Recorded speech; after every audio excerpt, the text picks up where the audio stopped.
This stage of the Fastershire project is using more than £5 million worth of funding from the Rural Broadband Infrastructure Scheme to deliver thousands more properties across Herefordshire and Gloucestershire. The Rural Broadband Infrastructure Scheme is managed by DEFRA and uses Rural Development Programme for England funding. Fastershire were the first project in the country to secure funding from this source. Airband have been selected to deliver a highly innovative, hybrid fibre-to-the-premise solution to some of our most remote rural communities.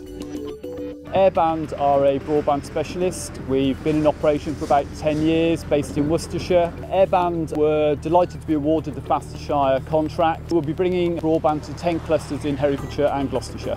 We'll be doing that over the next 20 months or so, running through to the end of 2020, and that will enable us to provide broadband to several thousand more customers. The technology we deploy is fibre to the premise. Key thing is minimising the disruption to the community. To do that, we will use underground ducting where it's available. We will use existing poles where they are available, and failing that, and we have to do trenching, we're very happy and pleased to work with local landowners to look at whether we can trench on the farm side of the hedge rather than on the road side of the hedge, therefore minimising any road closures and disruption. We will hang the fibre to the nearest pole. We will then accept an order from any customers that are interested in taking our service. Within about 2 weeks of receiving an order, we will then string a cable from the nearest pole across to the premise. When the work is at its peak, we'll be deploying in about 5 clusters simultaneously, and that will enable us to get the work done by 2020.